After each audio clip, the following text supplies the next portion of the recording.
मातरम वंदे मातरम। তাহলে সবাই মিলে একবার জোরদার যতজন রয়েছে ভারত মাকে যদি সম্মান করে রাখেন এবং পেছন থেকে সবাই মিলে হাতে বাজাবে, সবাই মিলে চারদিকে। ধন্যবাদ। বন্দে মাতরম। ভারত মাতা কি, ভারত মাতা কি, ভারত মাতা কি।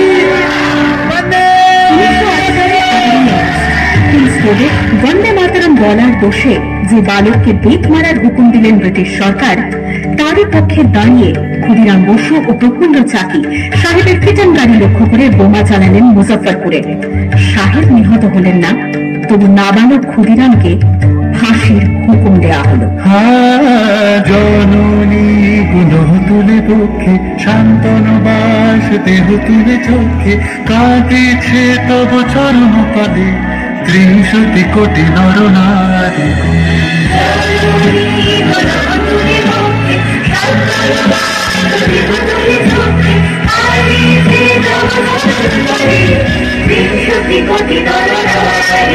যারা স্বর্গগত তারা এখনো জানে স্বর্গের যে প্রিয় জন্মভূমি এসো স্বদেশ পথের মহাবিদ্যালয় সেই মৃত্যুঞ্জয়ের কর্মযে যারা জীর্ণ জাতির বুকে জাগালো আশা মৌন মনের মুখে জোগালো ভাষা।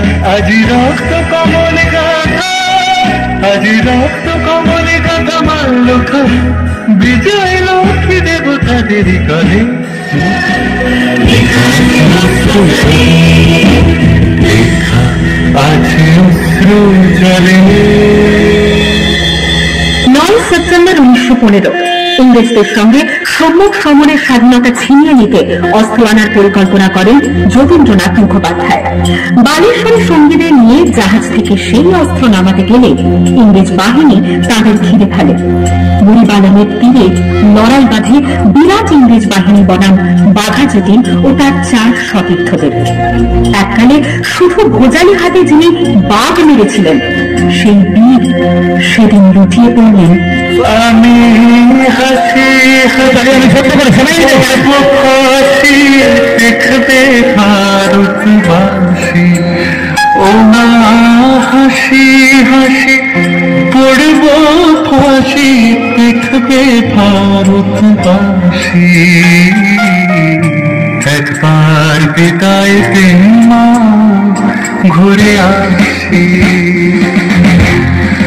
18 এপ্রিল 1918 মাস্টার সূর্য সেন ও তার 65 জন শিষ্য মিলে পরিকল্পনা করে চট্টগ্রামে ব্রিটিশ পুলিশের অস্ত্রাগার লুট করে এবং তারপরে লুকিয়ে আশ্রয় নেন জালালাবাদ পাহাড়ে।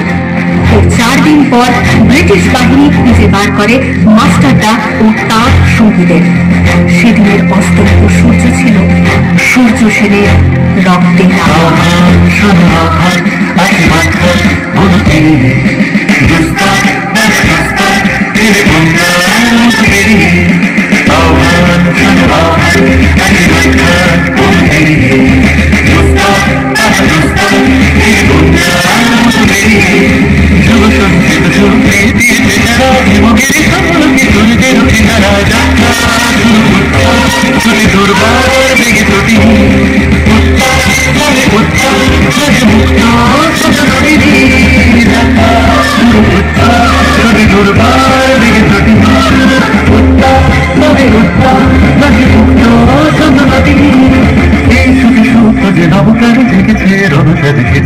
অধিকার অর্জনে এই শুধু সুখ নবকারে জেগেছে।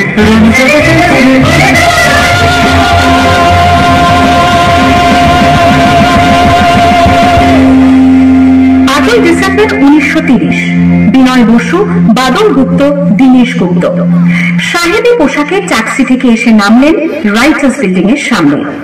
সোজা উঠে গেলেন দোতলায়। সামনেই সিমসনের ঘর। দ্বাররক্ষীকে ঠেলে ঢুকে গেলেন ভেতরে। বন্দুকের আওয়াজে গর্জে উঠল রাইটার্স। লুটিয়ে পড়লেন সিমসন।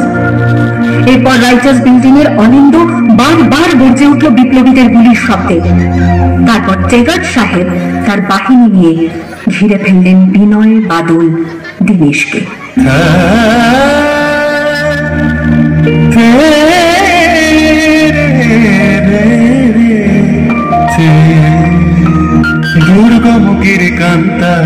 দুস্তর পারাবারোহে লুঙ্গিতে হবে রাত্রি নিশীতে যাত্রীরা হুঁশিয়ার।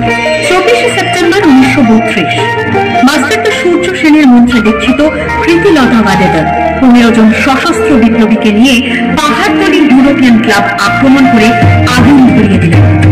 ভারতীয় ইতিহাসের স্বাভিমানী মহারানীদের মতো নিজের আত্মমর্যাদা অক্ষুণ্ণ রাখতে সেদিন প্রীতিলতা ওয়াডেদার পটাশিয়াম সায়ানাইড খেয়েছিলেন ব্রিটিশ পুলিশদের সামনে।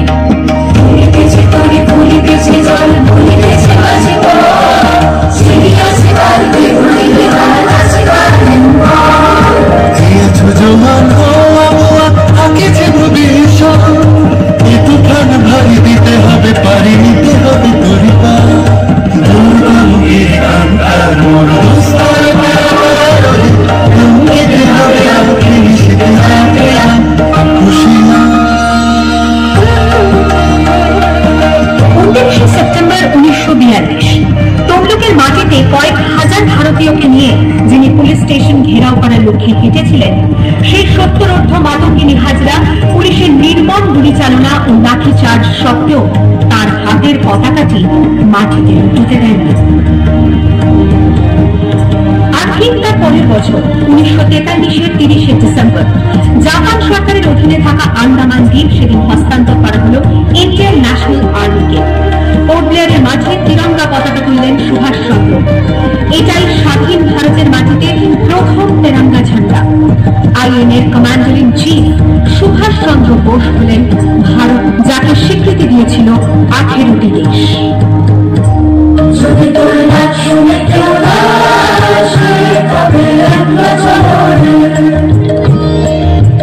वंदे मातरम।